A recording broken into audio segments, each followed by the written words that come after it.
We started our talk on these rhetorical devices or lit terms, and we talked about characterization, and I think I gave you the 4 questions, which I'll put them on the board, I'll make a poster, you'll have it long before a test. We talked about point of view and why it's so important to know who's talking to us, who the speaker is, right? Let's run through the list real quick, and this is just a review. And remember, my tests are open notes, so anything you write down, you can use on the test. But the next one I have on there is setting and context. So what's setting?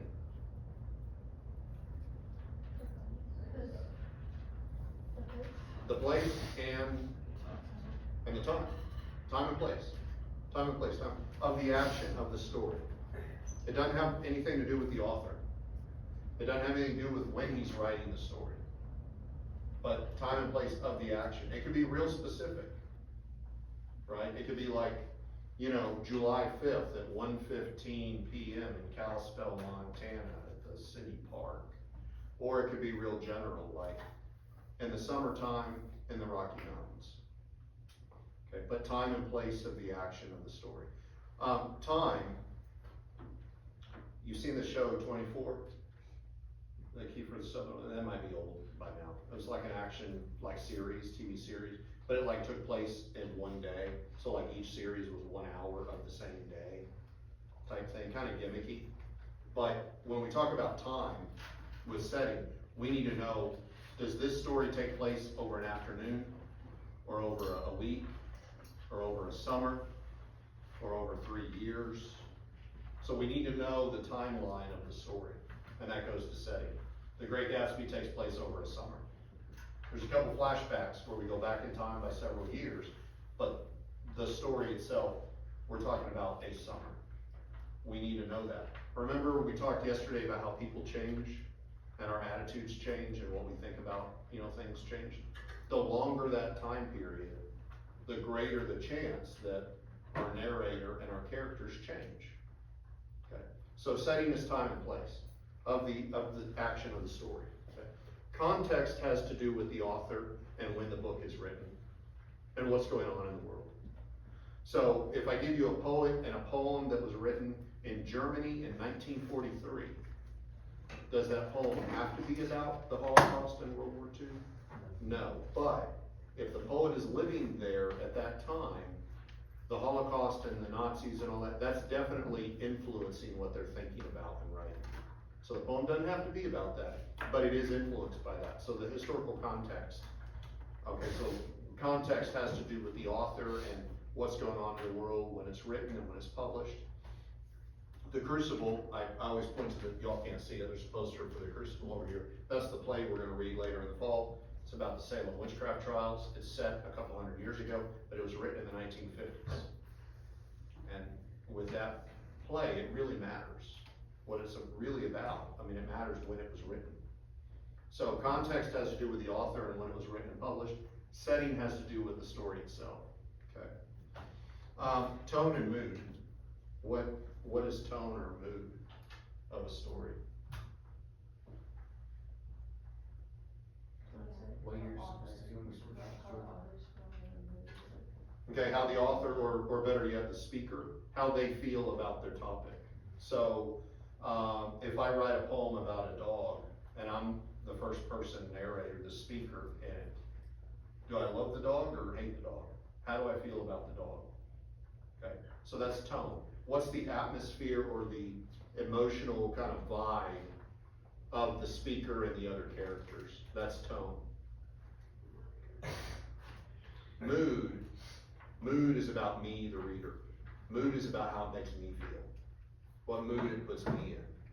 So tone and mood are very similar. A lot of the time they're the same. They don't have to be the same, but a lot of times they are. Have you seen those Scream movies with Neve Campbell? Those are also old, but maybe you've seen them. The girl's like, you know, screaming and scared, and she's running down the street away from Jason, who's got like the bloody axe, who's chasing her, wanting to chop her up, and she's afraid. But we're laughing at it because like the blood looks like ketchup and it looks like ridiculous, like it's just silly. So tone and mood don't have to be the same thing, right? But a lot of times they are. Okay. Just remember, mood is about me, the reader, and how, the mood it puts me in when I read it. Tone is about the speaker and the characters. Okay? It's kind of like setting and context. Kind of close, but a little different. I've got characterization on there. We talked about that a little bit yesterday, the 4 questions. We'll come back to that. Who are the characters? What are the relationships like? What are their motivations? In other words, what do they want? And then what do they do for the story? Those 4 questions. I'll have a poster made, I'll put it on the board, we'll talk about it, so don't worry, we'll get to it. Conflict, all I'll say on conflict is, story's gotta have conflict. You don't have a story without a conflict. A poem doesn't necessarily have to have a conflict. Poems sometimes do, sometimes don't. But a short story or a novel, a book, there's probably a bunch of conflicts, okay? Here's a pro tip. If it's a first-person point of view, a first-person narrative, that means the narrator is a character in the story. I almost promise, almost guarantee you there will be an internal conflict. The external conflicts, the 2 guys warring with each other, fighting, that's easy to spot. The internal conflicts are a little harder. But if there's a first-person narrator, there is almost always an internal conflict. Why? Because the narrator is a character in the story and they can share their conflicts with us. We're in their mind, right? So anyway, just the idea that look for the conflict, there is one. Symbolism, figurative language, things like metaphor and personification and imagery and those kinds of things. You find them in everything, especially poetry, but you find them everywhere. Want to be on the lookout for those. Theme, we talked yesterday about you read something and then on the literal surface, like what are the elements? And I'm going to show you that in a second, an example in a second. But literally what it's talking about, that's subject, but that's not what it's about. Theme, down here, you got to dig for establishing a theme. That's what it's really about. The Crucible is about the witchcraft trials in Salem. That's not really what it's about. The Great Gatsby, the subject of it is a bunch of rich people having parties and a guy pursuing a girl. That's not all it's about. There's a deeper meaning and a theme there, okay? So we'll talk about that. Last thing, author's purpose. What's the author's motivation or purpose for writing this thing? When it comes to fiction, and most of the time it doesn't matter. A lot of times it doesn't matter. If it's fiction, they wanted to craft a good story. They like to write, they're telling a story. Occasionally, like with the Crucible, historical fiction, there is a purpose behind it. There is a reason Arthur Miller wrote it. But with fiction, it kind of doesn't matter that much. If it's nonfiction, we definitely want to look for author's purpose. If it's nonfiction, what is their purpose? Is it just to inform us of what happened? Or are they trying to persuade us to buy something or vote a certain way or think a certain way or do a certain thing? What's behind it? The angle, okay? So that's author's purpose. So any questions about any of those? I mentioned yesterday that I use poetry a lot. The hard copy, here's a poem, annotate it, turn it in. We're only gonna do that a couple times in 6 weeks. I'm not gonna kill you with that, we're not gonna do it all the time. A lot of times what I'm gonna do is put a poem up on the board for us to talk about. So we'll start with this one right here. So poetry is not hard, but you want a strategy for how to approach it. Your teachers in the past may have used TP-Cast in a worksheet. What I do is similar. It's not exactly the same, but it's kind of close. It's similar, okay? So step 1 would be to consider the title, the author, and any other information like a date, a publication date, okay? So the title of this is Biscuit. You know what a biscuit is. I assume it's like the bread that lays under sausage gravy. There are other biscuits. If you're in carpentry, the little wood joiners that go in the slots to join, and those are biscuits. Okay? Probably we're talking about bread, okay? The author, Jane Kenyon, yeah. Do you know her? I don't either, okay? So sometimes you'll know something about them and that can be helpful. A lot of times you won't, it's okay, okay? I'm gonna guess this is from a female perspective maybe, but that's like all I can like guess based on the name. But like if I gave you a Walt Whitman poem or a Robert Frost poem, or say I gave you a Stephen King short story, you know what Stephen King writes, right? And that doesn't mean what I give you is for sure gonna be horror and scary, because he did write the Gunslinger series, which is like Westerns. But most of his canon, most of what he wrote was for. And Walt Whitman, very pro-America, lived and wrote during the Civil War time, loved Abraham Lincoln, was ideologically aligned with the Union, on the Union side, but really loved America. He wrote about immigrants coming to America and finding blessings here and finding, pursuit of happiness, and that's what he wrote about. So if I give you a Walt Whitman poem, you already know that's what he's known for, that can help, okay? So in this case, we don't know anything about her. I don't have the date either, so we don't know when it was written. None of these are like smoking guns, like if you see that one thing, aha, I know exactly what it's about for sure. They're just clues to help you. If this was written in 1910, there's no chance it's about the Holocaust and World War II. It's probably not about space travel and rockets and the internet. And so, knowing when it's written is kind of helpful sometimes. It's a clue. We don't have that. So we look at the title, author, publication date if you have it. So that's step one. Step two, before we even read it, I want you to survey the poem. What does it look like? So how many stanzas? 2 stanzas, 4 lines each, so very uniform. Is there a rhyming pattern? Nope, you've already checked. You're shaking your head no, there's no rhyming pattern. You can do this fast. Bowl, biscuit, mouth, post, face, expects, power, stone. Done rhyme. Look at punctuation. Got a comma, period, couple commas. There is one exclamation point here, but nothing radical, nothing crazy. And then do I see words that repeat or whole lines that repeat? No. So you can see that before you even read it. You can see that. The reason I want you to do that, a couple reasons. Poetry is written and it's intended to be read out loud. The punctuations guide the pacing. So I could write a stanza with no punctuation and it goes real fast, and then I want to slow you down, and then I put a bunch of commas and periods and pauses in here with the punctuation. We talked about tone a minute ago. With poetry especially, we're looking for a tone shift. We're looking for a change in the poem. This poem doesn't really have one, but a lot of them do. Where does it change? So if I wanted to write a poem that was happy and then got gloomy and dark and serious, one thing I could do is the first stanza could be the same number of syllables and a nice rhyming pattern and everything uniform and neat. And then when I go to the second stanza, no rhyming, punctuation all over the place, change the syllables so it's real hard to read. Okay, and that would indicate where that shift in tone happens. Okay. And then I ask about repetition, lines that repeat. Think about like a Taylor Swift song, like she's got her verse and then a stanza, and that is the thing that's repeated. And then another verse, and then that same stanza, and so it's repeated. Songs are considered lyrical poetry, and so we're looking for those stanzas, because if a line's gonna be repeated, or a word or phrase is gonna be repeated a bunch, it's gonna be real important to the meaning. So title and author, survey the poem, and by that, I said how many stanzas, does it rhyme, does the punctuation do anything crazy, and do you see words and lines repeated? That's all you gotta do, it takes 15 seconds, okay? Then what you wanna do is read through it start to finish once, following the punctuation. You're not pausing at the line breaks, you're following the punctuation, that's the way it's meant to be read.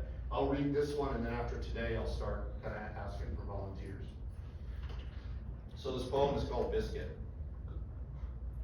The dog has cleaned his bowl, and his reward is a biscuit, which I put in his mouth like a priest offering the host. I can't bear that trusting face. He asks for bread, expects bread, and I, in my power, might have given him a stone. What's it about? Dog, What's biscuit? a biscuit, Doesn't get biscuit. dog, and a biscuit, and he wants a biscuit. Yeah, he might not. They might not get it. Okay. That's it. That's subject. That literal surface level, you read through it once and told me what it's talking about, right? Horses, race cars, a dog, whatever. What are the elements in the story? That's subject. We need to go deeper and come up with a theme. What's it really about? Okay. So for that, we take those ideas and we paraphrase and go line by line and slow down and think about it. And we look for these rhetorical devices, these lit terms. We look for all of that kind of stuff. On your first reading, you might spot some stuff. I spotted the I first time I saw it. That indicates first person point of view, so that the speaker is a character in the story. Great. Okay. So if you see stuff, you can circle it right off the bat, early on. But basically you want to do one reading straight through, come up with the basic ideas, the subject, what's it talking about, then go line by line and paraphrase. Now when I say paraphrase, I don't mean translation. Your Spanish teacher might give you a paragraph in Spanish and say, translate this. They want you to do word for word, okay? That's not what this is. This is just go each line, look for the kind of lit terms, look for the devices that might be in there, and try to start formulating that theme. What's it really about? Some lines are gonna be real easy. The dog cleaned his bowl. Okay, dog ate his food. Great. Okay. And he ate his bowl, so he might be a domesticated dog. He's not eating like some dead roadkill out in the field somewhere. I mean, like, he's in somebody's kitchen with a bowl. Okay. And his reward is a biscuit.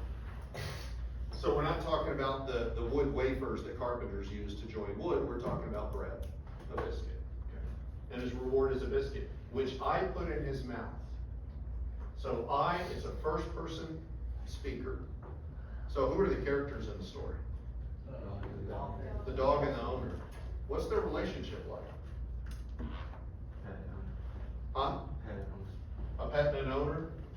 I put it in his mouth. Do you ever run into a dog you don't know, like at the park? Do you put your fingers down in front of his mouth? No. So there is a level of trust on the part of the owner to the dog. Because he puts the bread in his mouth, the biscuit in his mouth. Like a priest offering the host. The word like, what do we have there? We got a comparison. Technically it's called a simile, comparing a couple things using like or as. So the speaker here is comparing giving the dog a biscuit to a priest offering the host. What's a priest? You might have a pastor at your place, but what's a priest? The religious guy, right? In a church, the guy with the hat. Up front, the leader. What does the priest offer? Huh? The little wafer things, which is what? The body of Christ. It's a reference to communion at church, right? So what that does in my mind automatically is it elevates the meaning of the poem. It's not just about, you were a good boy, here's a biscuit, but it's a little more like serious than that. The first two lines were pretty easy, then all of a sudden it got a little different. Let's see if the second stanza does the same thing. So this stanza, it can't bear that trusting face. Again, who are the characters? The owner of the dog. The speaker is saying that the dog has this trusting face, is looking at the owner. So that relationship, that trust goes both ways. He asks for bread. He expects bread. Why would the dog expect bread? Could have been consistent to that. Because that's how it goes. The owner didn't pick the dog up from the pound this morning. They know each other. They've done this dance. I mean, they've been around each other. They trust each other. And this is the way it goes. He asks for bread, expects bread. I do notice up here they talk about biscuit, and now they go to bread, which kind of fits that idea of communion that the priest is offering, the bread. He expects bread, and I in my power might have given him a stone.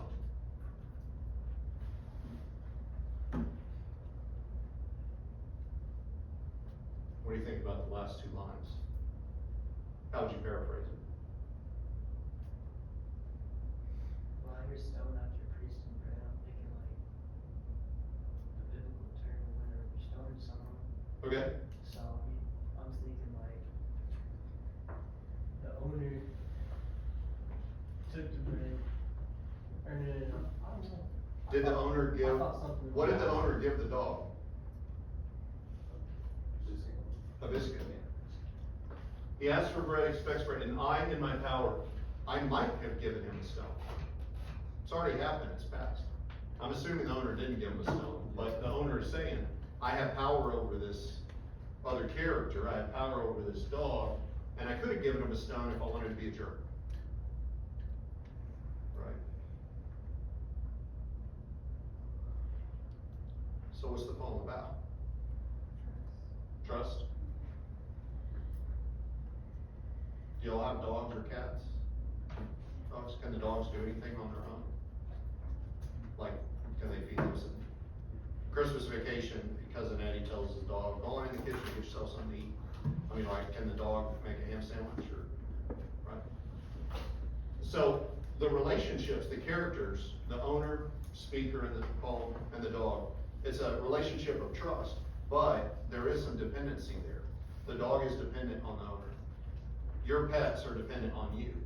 You have the trust, you have the responsibility, you have the power over them, you have the responsibility to take care of them. That's what the speaker is talking about. So that could be the theme. That could be what it's really about. And you could, go back to the priest idea and just, you could take that in a number of ways, but the last step when you get kind of a working theme or idea, if you want, if you're not sure, if you're confident with your ideas, run with it, you're good. If you're not sure, you can always check your work like you do in math and say, okay, I think this is about the power and maybe the nobility or the holiness or whatever of having a responsibility over an animal, over somebody else, over to take care of something. Maybe that's your theme. You have that theme in your mind, you go back to the top and you just read it again. Does it work? Does that theme work? Okay. Is the poem happy or sad? We always want to think about tone. I want you to do better than happy or sad, but you can start there. So you say happy? Anybody think it's sad? I think it's happy up until the last two lines. Happy, happy, happy, happy, and then what's it do down here? If it's not happy, what is it? Sad. Is it sad? Not really sad, like. Not really sad, but serious. more serious, more somber, more serious, like acknowledging, I have this great responsibility. Yeah. I'm gonna do it. Okay. Chances are the whole poem isn't gonna be all happy or all sad. If I get a real complicated poem that I'm having trouble figuring out, sometimes what I'll do is I'll go line by line and put a little cross over here if it's happy and a little dash if it's sad. And again, I wanna do better than happy or sad, but that's a starting point, right? So each line could change. You could have a tone shift from happy to sad in every single stanza. It could always start happy, then sad, happy, sad. Then the whole stanzas could all go sad, or, so it can change by line. So I look at that too. I always ask, is the poem happy or sad? Every year I catch somebody, it hadn't happened yet today, but somebody will say, the poem is sad. And I'll say, how do you know? And they'll say, look at the dog. He looks sad. And I'll say, in the poem, how do you know? So that's the thing. You can argue anything you want to argue. You've got to have some textual evidence kind of supporting it. Something in the poem, something. So don't see something that's not there. I chose this picture of the dog because I liked it. And when you walk in, when I put it up, it kind of gets your attention. You're like, oh, fuck dog. But stick with the text, okay? The other thing that I always say at the beginning of every year, if you plan on going to college, if you plan on studying in the humanities, history, English, literature, theater, if you guys are theater people, anything like that, it would help you to know what's in the Bible. And I'm not saying you need to believe it, I mean, that's your business, whatever. But the Bible is ripped off all the time in literature. Shakespeare stole from the Bible all the time. There are biblical allusions and references, there will be in both books we read this year. And I could probably find something that's referring to a biblical story or concept or idea, something that's biblical, probably in almost any novel, classic novel that you read in English. So, just saying, it's a good idea to kind of know. And in this case, it's a story about an owner giving a treat to the dog for being a good boy, but really, it's elevated beyond that by using this idea of the priest offering the communion, right? Anything I missed? Anything you're wondering about? Anything you noticed? We always want to know who's the speaker. In this case, first person. We can assume it's the owner of the dog. Okay. We always want to know who are the characters. In this case, it's the owner and the dog. The dog's character too. What are their relationships like? What are their motivations like? The dog wants a biscuit because he did what he's supposed to do. He wants to be rewarded for that. The owner, there's not a big motive there, but the owner is aware of their responsibilities. So anyway, any questions about that? Does it make sense? Is it all good? I'm still not used to